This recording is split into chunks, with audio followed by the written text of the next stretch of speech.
Tonight on Country Squire Radio, it's pirates and pipe tobacco. Arr! That's right. It's going to be a fun one, guys. We're talking about a very special pirate who is often featured with a pipe in his mouth. It's going to be a lot of fun. We've also got a quick fire question, a pipe questions of the week. We actually have more than one quick fire question. We actually have several quick fire questions. Oh, really? I'm butchering That's this whole intro thing. It's pirate night, guys. It's going to be fun. Arr! Happening now on Country Squire Radio. Welcome to Country Squire Radio. I'm Beau. And I'm John David. JD! Hey, Beau. Good evening, dude. Hey, good evening to you, sir. How you doing tonight? Yeah, I'm doing good. I'm doing great, man. It's it's a fun weekend, and man, we're just having a good time tonight, kind of getting ready for the show, and we we're talking about pirates here in a little bit. Didn't have any rum sitting around, but we did have our good friend JD Tooney. He actually a few weeks ago donated this Red River Texas bourbon whiskey finish in Pinot casks. Hey. And I think we were gonna actually feature this on one of our Squire Select shows, but I think we've enjoyed it so much that it didn't make it that long. Yeah. And so anyway, JD, we love you and are grateful for your beautiful whiskey. Absolutely. We have definitely put it through the exquisite. ringer, That's right. Which is us drinking it. And we do recommend it. You know, I got to tell you, I'm big into the I'm finding that I've got a taste for the whiskeys, the bourbons that have been aged in wine barrels. Well, that's a thing now, you know. Of Like, course, it's they're experimenting with thing. everything, but Well, it's true though. I mean, it's one of those things they've really tried a lot of different things. This one is Pinot Noir casks. You've seen sherry, Cabernet, all kinds of stuff. I don't know. It's cool. The bourbon culture and the small batch whiskey culture is such a thing now that they're trying everything they can to throw it at the wall and see what sticks. We should. I like it. Have we tried aging anything in like a Perique barrel? Yeah. This bourbon has the incredible ability to both get you drunk and give you nicotine poisoning. Right. 2 in 1. Sign me up. It'd be amazing. It'd be amazing. So enjoying this beverage. Man, we actually we got a big announcement. You've got a big announcement that we've got to talk about here. But I feel like since we're on the subject of gifts, last week I received a gift. Hang on, you did. It's right behind you here. So this is awesome. So this actually came into the shop last week. And I always love it whenever I get like messages from you saying like, "Hey, there's something here for you," and I never know what it means. And I'm like, what is it? You're like, I have no idea. I was like, no, but what? But like, really, tell me. It's like, well, it's addressed to you. I'm not going to open your mail. Oh, man, I appreciate that, but okay. So this is a package that comes in from listener Andrew Lynn in Boston, Massachusetts. Oh, great, Massachusetts. I can't do it. It says, "Dear Beau, I listened to the recent Country Squire Radio episode where you and JD discussed McClelland alternatives, and since John David mentioned Pembroke and Frogmorton Cellar alternative, since JD mentioned Pembroke as a Frogmorton Cellar alternative, and you had not had the opportunity to compare them, I happen to have an open jar of both. I thought I would send you some samples while I'm at it. Please enjoy these samples of." Oh man, you're gonna have to run down this list here. LJ Peretti, his Tashkent and Omega blends. It says 2 of the favorite local blends that you can share with John David and Company. The Peretti store is 2 blocks from my office, and I'm working my way through their blends. Omega is a potent English, and I'd call an alternative to Dunhill Nightcap. Yeah. And then what's the other one? Tashkent? Tashkent is lighter in body and blended from only Turkish and Latakia leaf. And he says, "Thank you for the good work that you do. And all that you do for the pipe community. Sincerely." Again, that's from Andrew Lynn. And of course, he signed it himself. Yeah, what a kind thing. That's man. awesome. That's really wonderful. All right. So am I to understand correctly that this has not just the Pembroke, but also some cellar? I'm actually not sure. Right, well, but yeah, he definitely sounds like threw some Pembroke in there. You know, LJ Peretti is one of those storied American pipe shops that of course has been around for, probably close to a century, if not more. I mean, they've just been around forever. But anyway, have so many of their own blends that have been, delicately and carefully made over the past several decades, and some of them are really, really, really fantastic. So I always like to smell the bag. I know, right? Shipped. Yeah. Okay. Yeah. No, we got all kinds of. Yeah. goodies. So man, good. Aren't those LJ Peretti bags? They're really pretty. They have like their own kind of print on the side of them, so they can write the name of the blend, and real cool looking. All right, so that's the Tashkent. Yep. And then we've got the Omega. Omega. There you go. Yep. Sounds ominous. And then so these are all right. So yes, this is Throgmorton cellar. So you got some of the cellar. Yep. Oh, If you save that for a couple of years and put it on eBay, you could probably pay for one of your kids to go to college. yeah, if not both of them.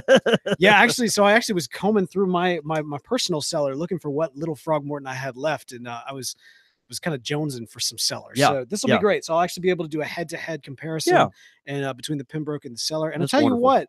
what, Andrew, since this is so kind, thank you for doing this. When I do it, I'll be sure to make a video of it, either put it on the YouTube channel or Twitter on the Periscope. That'd be awesome. And give you guys some feedback as I stumble through with my less than calibrated palate to John David. I don't know. You give yourself you're selling yourself short, man. I can't wait, man. This is awesome. Thank you so much, Andrew. That's great. We Yeah, that. that's so kind, dude. All right. So we you John David Cole, this past week, our last episode, you teased out that there was some big news, some big things happening here at the Country Squire. And last week you announced in a video, but now you can kind of officially announce what's going on here on the podcast. That's right. That's right. So so we announced Friday officially and now live here on Country Squire Radio that that the Squire's moving, and we're moving 2 doors down, which is interesting for folks that haven't been here. You might say, well, 2 doors down, that's not a big deal, but for a shop that's as well nested as we are in this space, and are incredibly comfortable in this cozy pair of slacks that we've broken in over the past almost 50 years. Man, it's this is tough. This is tough. We were approached by the landlord here at the quarter with an opportunity to move a couple of doors down. And frankly, at first we're skeptical, but as we started looking at the possibility and seeing the plans that they have for the entire shopping center here, man, we kind of got excited and started wanting to be a part of what they were planning on doing. And we obviously want to see not just us grow, but the merchants around us grow as well. And so, man, we're moving. We're leaving our humble little shop, and we're moving to a bigger, but we hope just as humble shop, man. And so we'll be 2 doors down, man. Our shopping center here faces Lakeland Drive. It's Highway 25 here in Jackson. Will be just a couple of doors to the east, and our space will almost double, which will be great. And so we'll have a larger cigar humidor, much more expanded tin tobacco selection, more hand blended tobaccos, probably a much larger pipe selection. And I'm excited about this. A very large, or a much bigger lounge area, which will be great. Yeah, are you ready to share some details about that yet? About the lounge? I'm not quite yet. Okay. Yeah, that's going to be down the road a little bit. But we've got some ideas about that I think could make it a special place for folks around here. So, it's going to be awesome. You hit the nail on the head, man. I mean, the Squire in this location it's been stable. It's been a pillar of the community, and it's been something that many people have experienced a lot of different life experiences I mean, we were talking about the other day, but you met your wife here. It's crazy. Yeah, we've got so many folks that have, met their spouse or business partners, roommates. Just all kinds of stuff. I mean, people have the conversations. It's one of those things, if walls could talk kind of deal. We've talked about it on and on. It's one and of those, thank God they can't. And exactly. And boy, thank the Lord that they can't. But I mean, it's just such a historic space. Of course, I encourage any of our listeners who hasn't seen the video that we put out, go to the Country Squire Facebook page. It's the Country Squire Tobacconist on Facebook, and check it out. You can also go to the Country Squire's YouTube channel. It's posted there as well, and check it out. We'll just talk a little bit more about kind of what's happening, how it's going to take place, and what it means for our future. But man, we're excited. So much of our business now is mail order, and this new space is going to have a nice area for us to kind of stage our mail orders out of and be a little more functional with that. And we'll be able to just serve a lot more needs, I think, through that. So that's awesome. It's scary. We're grieved by giving up our historic shop, but the good thing is we'll only be 2 doors down, and we're going to take every bit of stuff that is in this shop that reminds us of our dusty, ancient humbleness and try to bring it over there and recreate it. Yeah, So I mean, it'll never be the same, but we think we can have a lot of fun with the motif. I'm envisioning the yeah. old school Adam West Batman movie where the villains came up with some device that dehydrated people and turned them into little piles of dust. And in order to transport them, they had these little dust pans that they made sure they had to meticulously get every single bit of dust. We're going to need a big dustpan. Yeah. It's going to be big. All right. So in time frame wise? Well, we're not sure. The situation is really fluid just because of the contractor. But to be honest, everything's inked. I mean, it's all signed on the dotted line. This is happening. And so, we anticipate June 1st being the move-in date, but that could change. That could change. Woo! That could change. So, anyway, yeah, it's just really, really exciting. It's a kind of a bittersweet time. We're fired up about the future and excited to see, as I've mentioned a lot over the past few days, just what the next, almost 50 years have in store for us here. We're about to turn 48 as a business, and so we'll see. But we're sad to give up our comfy little cozy home, and we hope we don't mess it up. So we're excited though. Well, I know for many of you, you're thinking, I haven't gotten a chance to take my pipe pilgrimage yet. I mean, the one thing that I think is going to be very, very felt here, especially, is that I don't want to speak for like all smoke shops, but like the shop is not the place; it's the people. And I think that one of the things you'll see, I mean, for one thing, there's the extreme convenience, the fact it's only 2 doors down.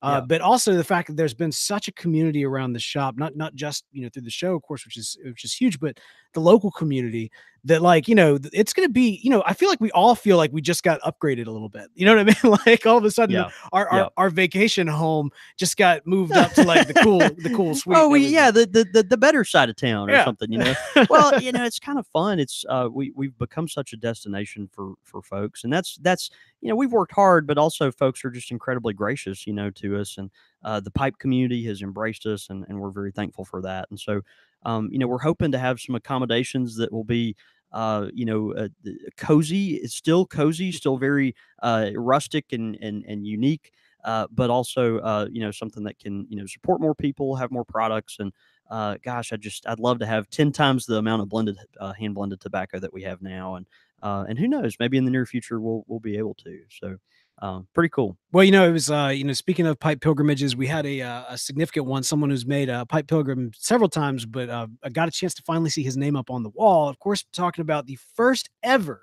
Country Squire Radio International Club member, Russ Hicks. He came here to Jackson and was kind of hanging out. I think you were able to go eat lunch with him. I spent an entire afternoon and then a little bit of the next day with him. And Russ, of course, is just a dear friend, one of those people that is just encouraging every time you see him. And of course, he just put up a picture of the brass plaques on the wall up there on the beam that's overlooking the shop. And so it's kind of neat. Russ almost teared up a little bit. He was like, "This is probably the last time I'll be in the original Country Squire." So that's probably true. It's kind of tough. So, but anyway, man, it was really good to see him. We're gonna have a huge going away party, right? We'll do something fun. Yeah, we've got to figure all that out. All this is kind of happening fast, but we intend on blowing it up. So anyway, it's gonna be great. It's so funny, I put this video out, right? And oh my gosh. And man, I've just been getting so much heck for it. And it is hilarious. I thought that, my initial thought of the video was, man, this came out pretty good. And, and I was just glad to communicate what we did. And it did. But what was so funny is, man, I have been raked over the doggone coals for grabbing the entire video, grabbing at my ring. No. On the video. And honestly, it's kind of funny. No, but that's not fair. It's pretty fantastic. So like that's the thing. Every single newlywed, every guy knows this who's been married or has watched somebody get married. Right. The first month or so, that's what you do. Is you're always fiddling with the ring. And here I am. I'm just a nervous wreck, because I'm. If you've listened to Country Squire Radio long enough, you know that I'm kind of shy. It's kind of hard for me to build up the energy to get on camera like we do every week, and so here I am, on camera all by myself, shooting this video, and it's professionally produced. And Tommy Kirkpatrick, by the way, did a great job. It was a good, well-produced video. He didn't catch you blending. He planned on you blending. No, he played. That's right. That's exactly right. Yeah. But you know, it was funny because the entire time I was so nervous, and what instead of fidgeting with anything that was available, I mean, at least I could have had like my pipe in my hand or a pen or something. No, I'm just constantly sitting here twirling my wedding ring, and it was it was kind of cool, you know. It was really, but I have definitely gotten a lot of heat for that. It's not that. It's the fact that you clearly should have used cue cards because you're looking down every 5 The whole seconds, time, right? like reading this. Clearly, there's a piece of paper on the It's thing. my script, man. You know, it's just a lot to communicate. I was nervous. You get the big poster board like you had as a kid when you had your science project. That's true. Yeah, Yeah. no, that's true. Write yeah. in big letters. That's good. No, it's a great video. Yeah, man, big news, big changes happening. So tune in. We'll keep you we'll keep everyone posted on that. But lots of fun things going on. So all right, so fun things going on tonight, man. Tonight we are doing a very special episode of the Pirates and Pipe Tobacco series. Yeah. Now I'm trying to think of exactly how this series began, but I think I just really wanted to talk about pirates a couple of years ago. And well, we're due, right? I mean, we have this series, but it's been a while since we visited it. Yeah, right? To be fair, the series kicked off based on an article that was a submerged pirate ship that was uncovered, excavated, and found with tons and tons of broken pipes. And so the idea was either that on this particular ship, the pirates were like going to town on their clay pipes, Okay. or they actually got a shipment, like they actually took a prize that had a shipment of clay pipes, which to me doesn't seem to make a whole lot of sense, right? Would you actually ship clay pipes across the Atlantic? Well, yeah. I mean, if you, well, I guess. I mean, maybe the quality of the clay was different in certain places. Or, interesting. Yeah. I mean, I don't know. Is that a thing? Maybe. I think they were all smoking on the ship. I mean, there's different rules. Well, there's probably some. I'm sure there's both, right? Yeah. I mean, you know, but I mean, depending on how many pipes you found, I mean, maybe they were so fragile they were like, well, for every one person on the ship, we need to send the 28 pipes because we'll know we'll break that many of them. It could be. Right. Depending on how much grog is on board. As we know, the grog is very historic. That is true. That's right. Pirates That's right. were quite the drinkers of the grog and also the smokers of the tobacco. And tobacco, of course, being a prominent product during the golden age of piracy, was something that was often taken in prizes. Yeah. Now, tonight we're doing a kind of a featurette, a look into a very specific pirate of history. Who is really kind of fascinating and has often been seen with a pipe in his mouth in every modern day interpretation of this particular character, which is not universally true of pirates. If you actually go online and kind of search for pirates, occasionally you'll see a pirate with a pipe in their mouth. You know, we've talked about how me and several of a couple of the listeners have been playing this Sea of Thieves game. Yeah. And in which case we finally found a picture in the game of an admiral smoking a pipe. But they're about to release a chest, a enchanted chest in the game, which is a pirate's face on it with a pipe, and the pipe is smoking.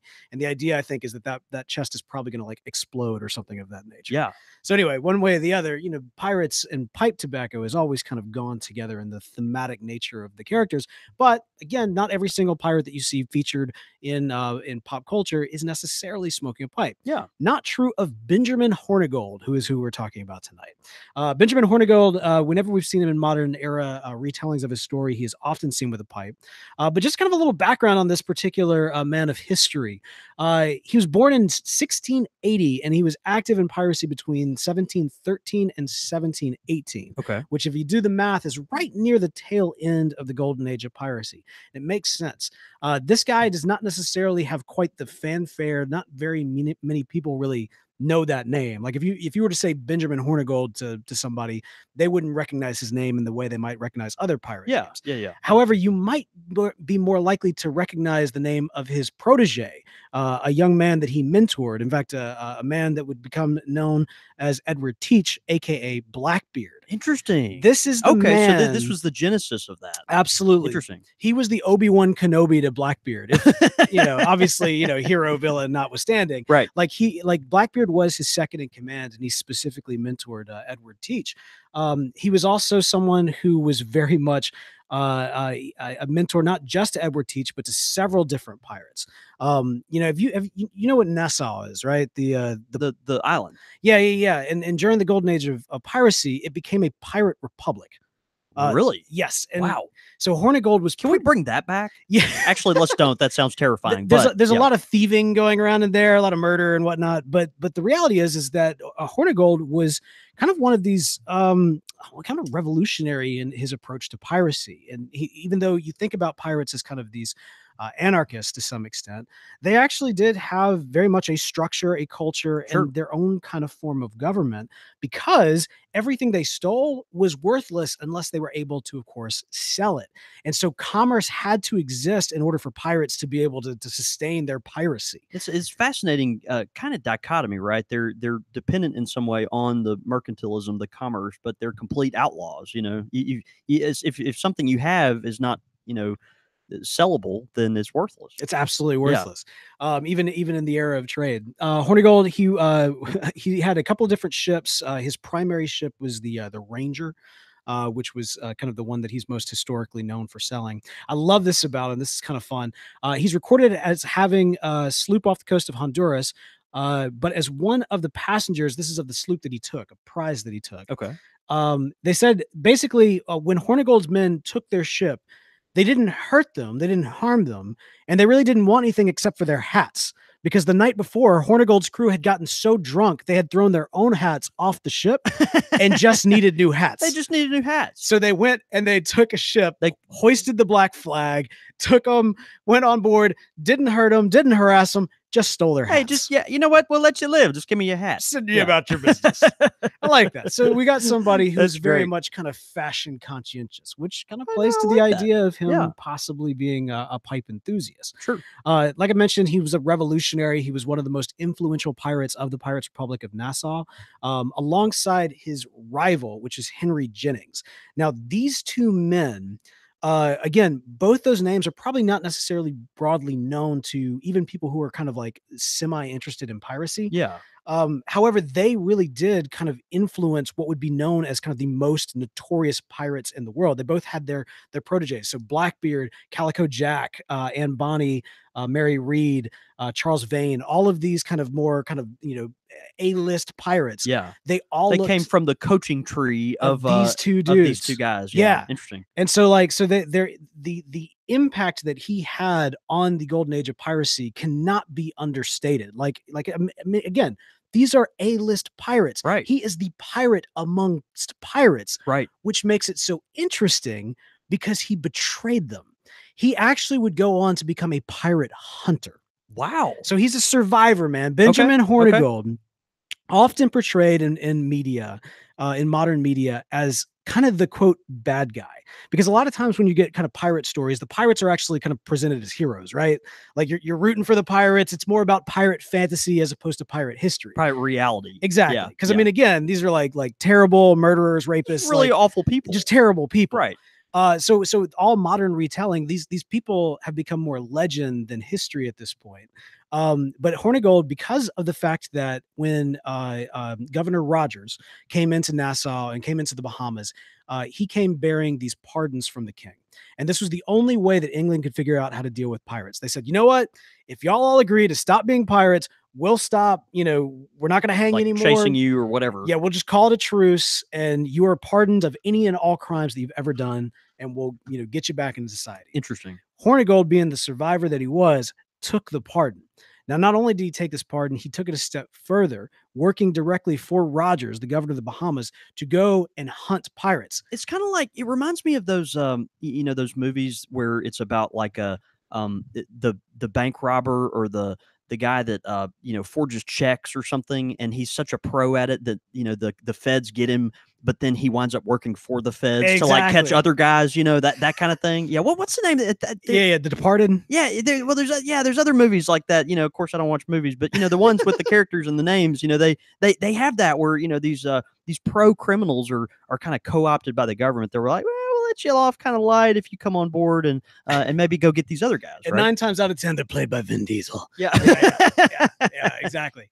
So that was kind of that was kind of his role, and because the fact that he literally betrayed these people, not just the pirates, but he was actively set to go pursue his own protege. He was set to go and find Blackbeard and bring him to justice. He was set to go find Calico Jack and all of these different pirates that he himself had a hand in mentoring. And so fascinating character, but because the fact that he did betray his brethren, he is often portrayed as a villain, even though they're all villains. All the other guys are villains. Technically, and he kind of went to the good side. Yeah, he's technically a hero. Right. Isn't that interesting? He wasn't alone either. Henry Jennings, his rival that I mentioned before, that were pretty influential in Nassau. Henry Jennings also took the pardon, but unlike Hornigold, he went on to go and kind of become a prosperous man, utilizing the prosperous trade of the day. And so he was not, he didn't necessarily take this approach after his act of piracy. He would kind of go off and retire. But I find it fascinating that Hornigold not just was a pirate, but also a pirate hunter. Now, I mentioned, of course, he's been retold several times over in the modern era as a pipe smoker, right? Which is fascinating because honestly, I've checked the history. I can't find anything that necessarily like labels this dude as a pipe smoker. However, if he's on scene, he's the pirate with the pipe. Like if you're watching a movie or a TV show or a video game, he's the one with the pipe. The caricature of him is always going to include that. Exactly. Yeah. Well, we've talked about that before. Think about the the parallel perhaps to Sherlock Holmes. Of course, Holmes in the novels was a pipe smoker, but he doesn't necessarily smoke a calabash, right? And so when you get him on camera, they want something fascinating, something you can always identify him with, and of course that calabash kind of emerges there, and so the same thing happens with Hornigold. Absolutely. All right. So two kind of very, very modern retellings of the character. There was a video game that came out as part of the Assassin's Creed franchise. I've always heard those are fun. Those games are good. I mean, I'm not a gamer, but if those games would have been out when we were like 12, I probably would have played them. So it's the way it sounds. I played this particular one. It was Black Flag, and the pirate stuff was awesome. It's just whenever they got kind of like high and mighty on their own lore, that I just kind of tuned out. I was kind of ready to go back into the pirate stuff. Yeah. But Hornigold is actually introduced pretty early on in the game as kind of the primary character, and Hornigold and Blackbeard are all kind of working together to establish what will be the Pirate Republic of Nassau. Like that's a big kind of core storyline in the game. Okay. And so when you first meet him, he is sitting on the beach. He's got a clay pipe, like traditional stiletto style clay pipe in his mouth. Stiletto style. Yeah. And to be fair, I'm not entirely certain he's smoking tobacco out of that thing at that stage in the game, but he's constantly, whenever you do see him with the kind of the traditional clay pipe in that particular game. Sure. Now, he was a huge cast character in the Stars series, Black Sails. Black Sails, I've mentioned it before as part of this series, but Black Sails is a kind of a Game of Thrones-esque approach to telling a prequel to the children's story of Treasure Island. And so it's like HBO style prequel of a children's book, which sounds weird, but really works. Is it? I mean, did they kind of edit it so that it makes sense for kids, or no? This is earmuffs for the kids, and probably half our audience wouldn't want to watch it. But right. It is, but it is fascinating storytelling, and Hornigold is actually introduced pretty early on.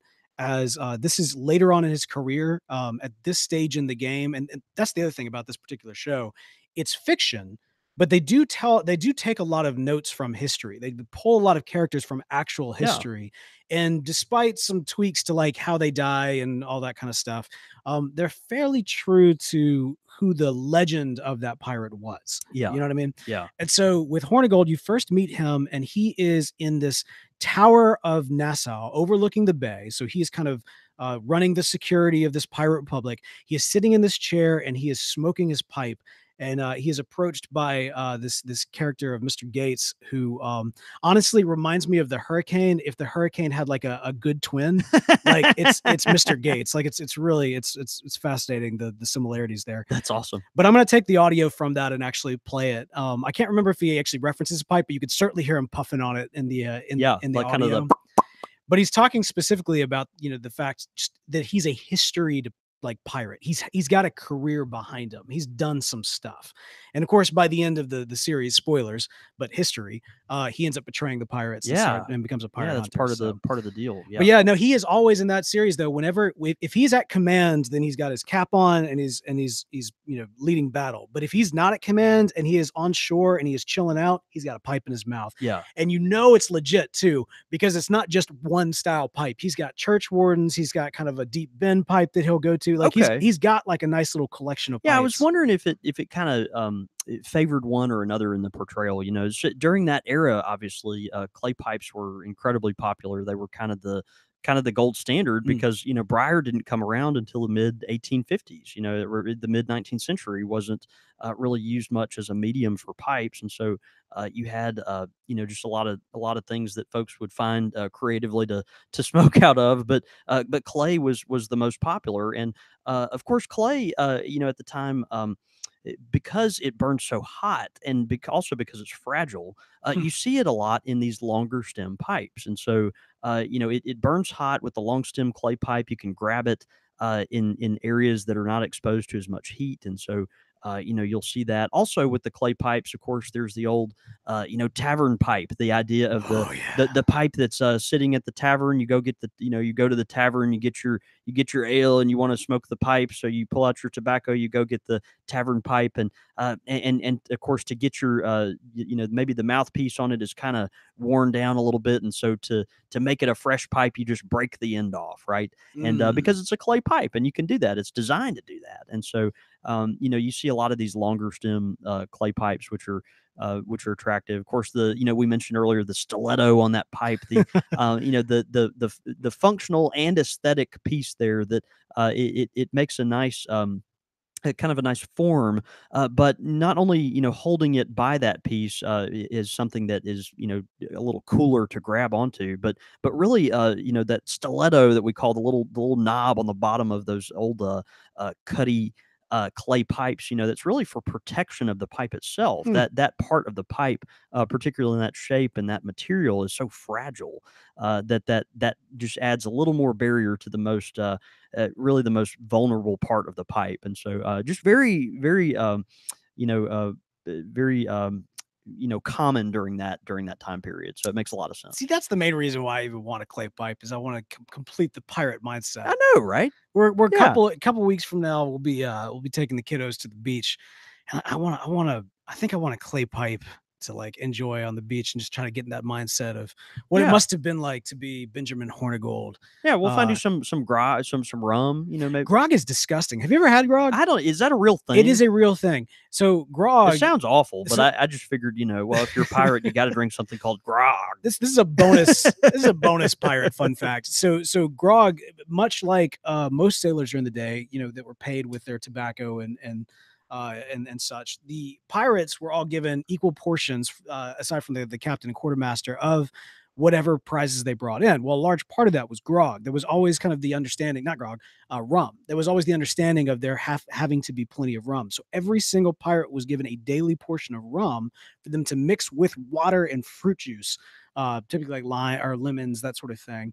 And that would be what they would constantly drink. And that became grog. That was grog. So you're kind of cutting it with something else to make it last longer, I guess. Is that the idea? Yes. I mean, they were mixologists, right? They were like bartenders. Your first cocktail artist. Cocktails. Yeah. And it's disgusting. Like, I've had it and it is just awful. There's probably other people like, man, grog is the best. What is Beau talking about? No, man. When we go fight the Kraken and Sea of Thieves, what I'm rocking is I do have the Kraken dark rum, which is delicious. Yeah. Yeah. And I mix that. I do a dark and stormy with some lime juice and some ginger beer. Yeah. Oh, so good. Yeah, so good. That's what we call the modern grog. I'll take that. I'll take that. Well, dude, man, great content, man. I love that. I love visiting and revisiting these historical figures. Certainly pirates, you associate them with all this treachery and horse thieving back in the 16 and 1700s, but man, so many of them tobacco users, tobacco enthusiasts. And man, we kind of, they're part of the family, even though they might be They might be ones that we wish we weren't as associated with, or maybe we do. I don't know. Black flags for the black sheeps of the Pat family. That's right.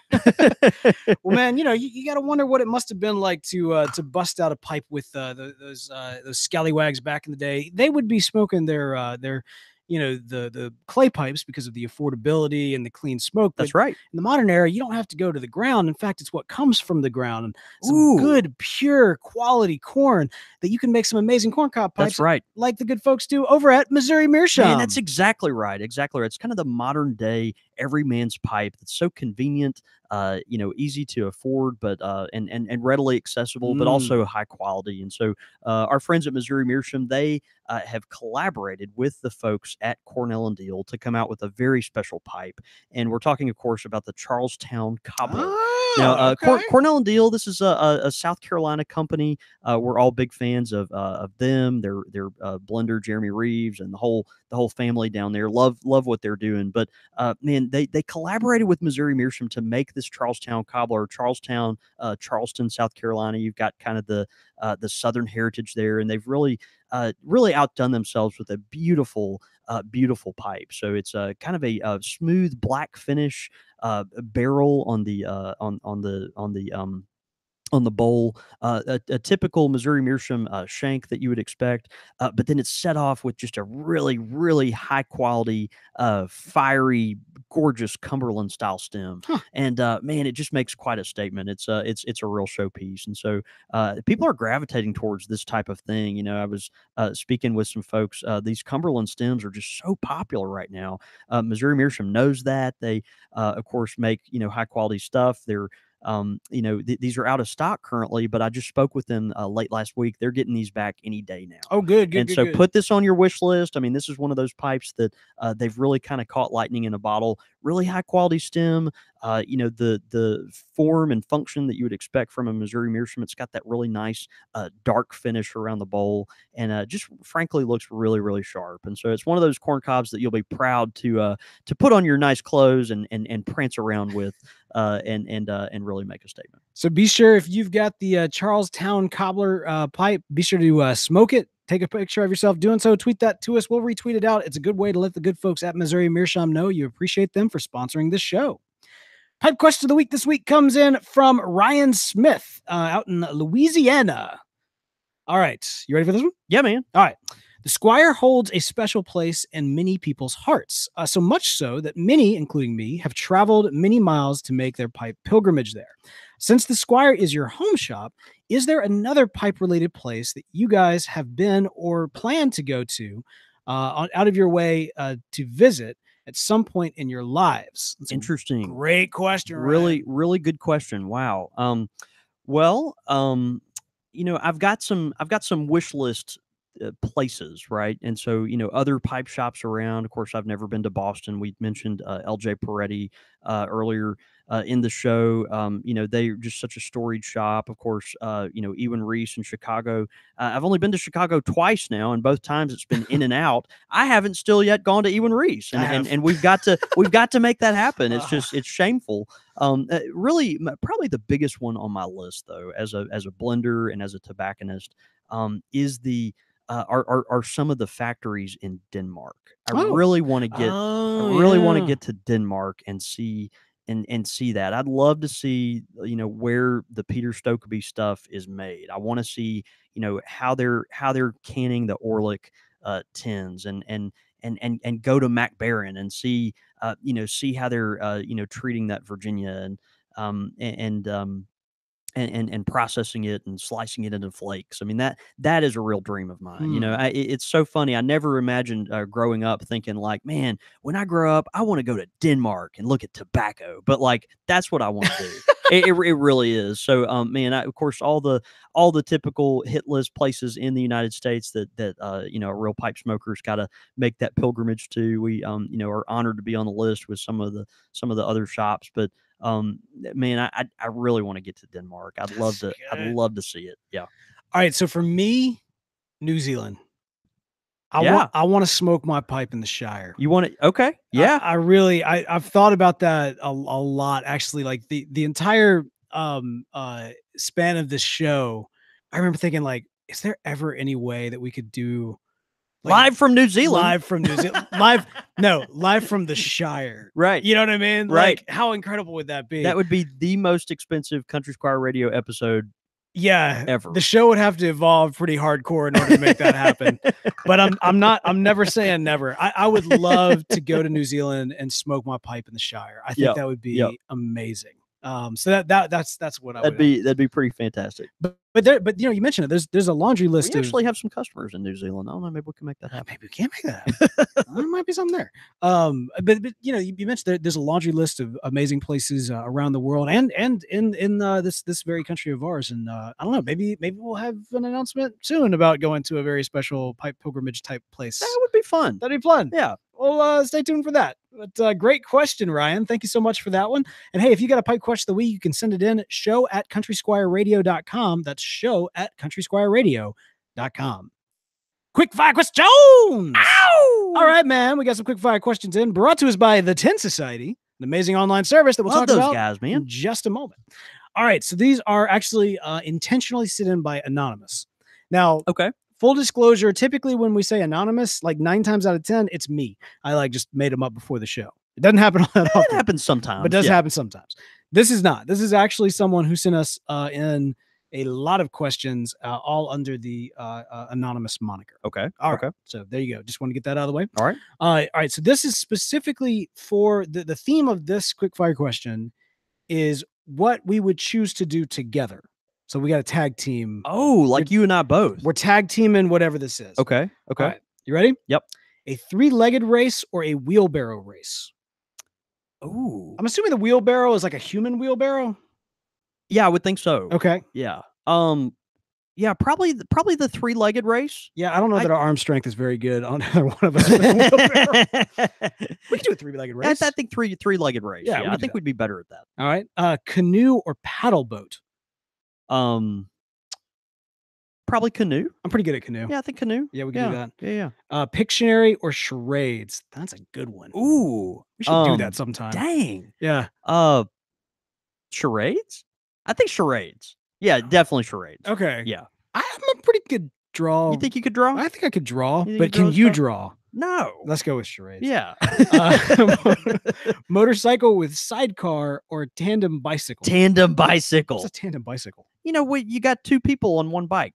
No, we're not doing that. Yeah, dude, come on, man. Hey, man, who's going to wear the motorcycle with the sidecar? Am I going to be Snoopy in the little sidecar? I was going to be the sidecar. I don't know how to ride a motorcycle. With the scarf and the goggles. Right.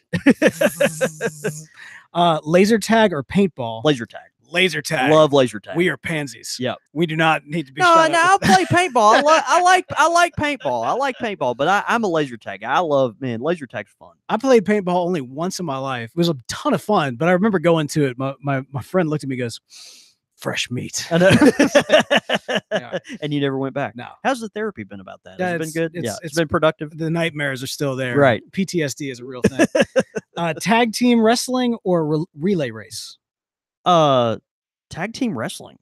I go with relay race. Yeah, relay race. That sounds too like I'd have to exert myself too much. You know. Okay, so if tag team is like one of you tags in, the other tags out, right? Yeah. So that's why I'm going with the relay race. With wrestling, maybe we could put on some costumes and stuff, have some fake stuff. Maybe there'd be a nice storyline, an audience. You know, I mean, maybe Ed McMahon will show up. But I mean, you know, with relay race, that's not very glamorous. I don't know who Ed McMahon is, but relay race with that we can actually run. If it wasn't tag team, if like we were like taking somebody at the same time, one of us could get like down below and the other one could push. Yeah. And that's how we would win. But like tagging in and out, I think we'd be toast. I don't think we'd do it. Great quick fire questions. It's way to get creative, good. Anonymous. That was good. That was pretty good. I like that. Of course, quick fire questions is brought to us by the Tin Society. That's right. Now, the Tin Society, of course, an amazing online service. You get some great quality tobacco sent to your door every single week. You know, this is really, I'm sorry. Mike, cut that out. Now, the Tin Society is an amazing online service where you get quality tobacco sent to your door every single month, and this really does bring, I think, the pipe tobacco enthusiast, kind of the those out there that are wanting to expand their palate and just find out what's going on in the industry. It brings it into the modern era. That's right. That's right, man. There's so many options out there, and today, it's not one of those things where you have to go to the one store you've got in your town and find what they have. There's the world is your oyster kind of thing. There's so many tobaccos out there. You're not subject just to what you've got locally. You can try all these things across the world. And what's so fun is the folks at the Tin Society, they actually curate that for you. And so they're out there constantly looking for just some of these magical tobaccos that maybe haven't been discovered, or ones that are just gold standards that maybe you haven't tried yet. And they're curating these things. They're putting them in packets for you. You've got the opportunity to smoke two or three bowls of each tobacco. You get them once a month at just a really, really competitive price. And that way, kind of if what you're getting is something that you are going to enjoy. It helps you expand your palate, but it also helps you find new favorites without having to spend, let's say, $15-$20 just for a can or a few ounces of tobacco that maybe you don't like. And so it's just a really great way to be exposed to the broader tobacco universe, and we highly recommend it. That's right. And if you use the code Squire, you get 20% off on your first month's service. So check them out, tinsociety.com. Use the code Squire for 20% off on your first month's service. All right, man, listener feedback. We got some great listener feedback in. Yeah, man. First one is on iTunes from Chaplain Corey. What did Chaplain Corey have to say? Yeah, he says, pleasant time with old friends. That's what the Country Squire Radio podcast feels like. I discovered this podcast while on my first deployment to Afghanistan. Thanks for your service. Absolutely. As a chaplain in the infantry battalion, I've had countless amazing conversations over a nice bowl.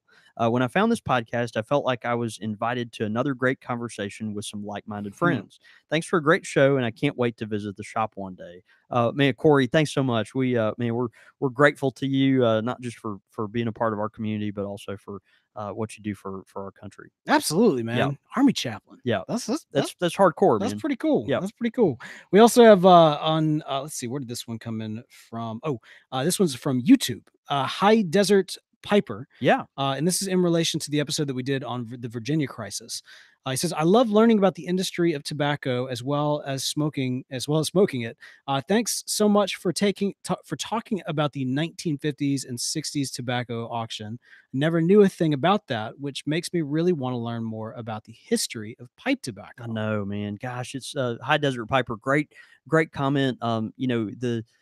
The culture of premium tobacco used to be so different in the United States. And of course, it was nurtured and fostered by, not just the enthusiasts, but even by, the lawmakers and the bureaucrats. It was just a different time. And so you go back and look at those things. Of course, we long for those days. It's a very different day today, but man, it's just so many neat things to go back and look. Those old photos and footage from those old tobacco auctions where growers are coming together and vendors are just peeling through all this stuff looking for just the very best leaf. It's a pretty fantastic history. So anyway, glad you picked up on that. That's awesome, man. Yep. We also have Eric tweeted in tonight. He says, watching Squire Radio with my 3-year-old son, youngest at Squire Radio fan ever. Fact, he has not missed a live show yet. 3-day-year-old son. 3 days. Oh, 3-day-year-old. Man, he is 3 days old. Oh, wow. snap. And he has a mug, obviously, that says Daddy needs sleep. So really, really clutch there. Eric, man, you've had a weekend. Man, dude. Yeah. And we're a part of it now. Absolutely. So. Sorry, I thought 3-year-old. I was like, man, that's dedication. Like 3-year-olds never met a live show. Have we been doing the live show for 3 years? But 3 days old. Yeah, we've been doing the live show for 3 days. For 3 days. Yeah, Yeah, that's right. No, absolutely. Yeah. Dave Allen, been married 9 years, and I still fidget with my ring. So maybe I'm not the only one out there. And it's funny. I think Dave tweeted a picture earlier this episode of him actually smoking his Charlestown cobbler pipe from Missouri Meerschaum. Oh, nice. Really, really cool, good looking pipe there. And anyway, just lots of good friends chiming in tonight. Mark VV is smoking some Rivendell before the old podcast tonight. And Kevin asks, are you going to be going to the Chicago Pipe Show? And if so, will you be selling tobacco there? Got to decide if I should order online or pick some up at the show. Kevin, we're actually going to be not. We will not have a booth at the Chicago Pipe Show. I will be there. Beau won't make it this year, but I will be there. I'll be there for Friday, Saturday, and Sunday, and some of Thursday night. Although I don't know my availability then, but anyway, look for me. I'll be around. Love to chat with some of you guys, and if we have the opportunity to smoke a bowl. And but we will not have a booth, so there won't be, we won't be selling any Squire tobacco there that day. Yeah, you know where I will be though. This Yeah. coming weekend, I'll be in Memphis. Yeah. I keep on forgetting to ask this, so I'm glad I'm thinking of it now. Although, Yeah. I wish I'd mentioned at the top of the show. Yeah, so I'm taking my oldest child to Memphis. We're gonna go see Celtic Women perform at the Orpheum. Wow. So really Was excited. it like a dance troupe or what? No. It's not Riverdance. But Yeah. It's like a five women, one violinist, and then kind of an orchestra. Oh wow. Yeah, Dude, I bet that's awesome. we always listen to their Christmas album, and then they're on tour in the area. And I saw they were coming to Memphis. I was like, oh, this is great. I'll see. Get up there. Yeah. Yeah, the oldest wants to go, That'd be fun. and she was all for it. And then we after we bought the tickets and got everything worked out, we found out they were coming to Jackson too. We're like, well, we're gonna make it a fun deal. That's right. I did want to ask though, for our Memphis listeners and those that are familiar with the area, on Main Street on South Main, there is a tinderbox. And I'm just kind of curious as to, does anybody know the owners of that? Did the owners of that shop listen or whatnot? I'm just kind of curious what where the state of kind of tobacco retail is in Memphis. Longtime listeners know that my origin story begins in Memphis. My first pipe was actually purchased in Memphis. Yeah. A shop, not the tinderbox. I've had some great experiences with various tinderboxes, but my first time buying a pipe was not a great experience. And it was not at the tinderbox again. It was at a completely different unnamed shop in Memphis. But I'm kind of curious. I'm curious to know like what's going on. What's the scene in Memphis? I noticed this last time I was there. That shop was there. I was able to go in, buy a cigar. I sent it to you to get the approval to make sure I was buying something good. Yeah, that was that. Yeah, I remember you sent me a photo from there. We have obviously several folks, fans of the show and the shop from the Memphis area. That was kind of the home turf of a famous pipe smoker, Shelby Foote. Oh yeah, Shelby Foote, incredible American historian, probably the one of the most famous historians of the Civil War of the latter half of the 20th century, and was made famous by his series on TV, The Civil War.